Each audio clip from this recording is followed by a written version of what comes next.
आपसे नाम का नियम ले रखा है, दीक्षा लेना चाहता हूँ पर लहसुन प्याज खाता हूँ, क्या वो छोड़ना आवश्यक है? देखो, छोड़ दे तो बहुत अच्छी बात, बाकी प्याज लहसुन के कारण से आप दीक्षा छोड़ रहे हैं, ये गलत बात आपकी।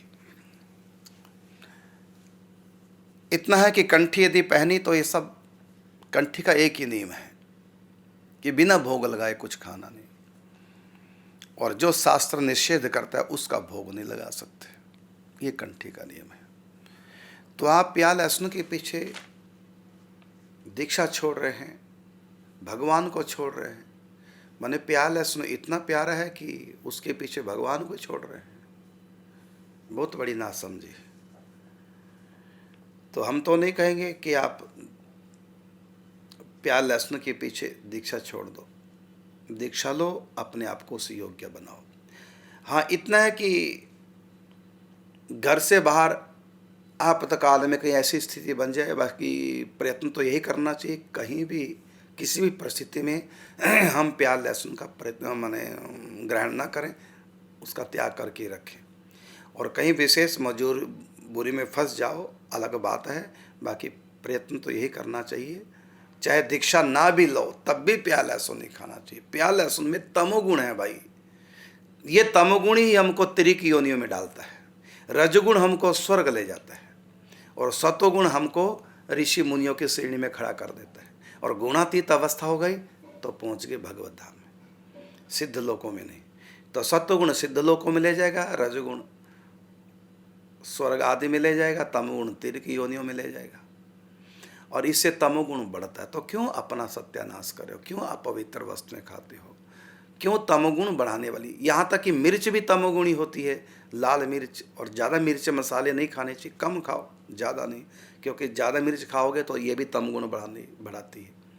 मैसूर की दाल भी तमोगुण बढ़ाती है, और ऐसी, और ये जो है मांस, ये तो भगवान ही मालिक, ये तो हत्या करने के समान है, जीव हत्या है। तो बाकी प्रयत्न करो, आप प्याज लहसुन से बचो भाई।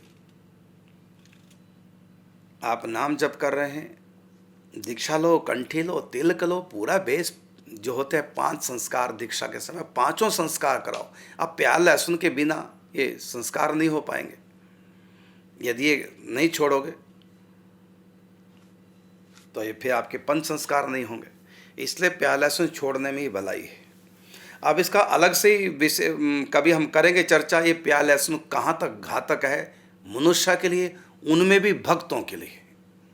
जो नास्तिक लोग, उनके लिए कोई घातक नहीं है, लेकिन भक्तों के लिए, विशेषकर जो ध्यान में प्रवेश करना चाहते हैं, उनके लिए ये प्याज लहसुन कितना घातक है आपको स्वयं नहीं पता।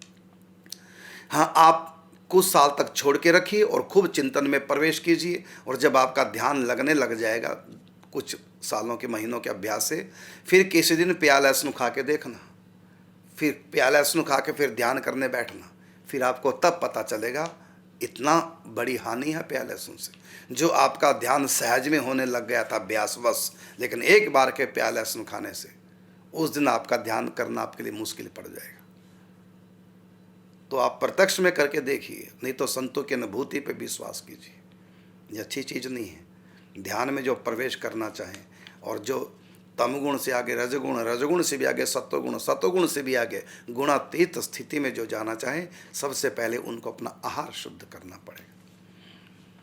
जब आप इतने अच्छे हैं, नाम का नियम आपने ले रखा है और दीक्षा भी लेना चाहते हैं, तो प्याज लहसुन की क्या बात है, छोड़ो इसको और आगे बढ़ो।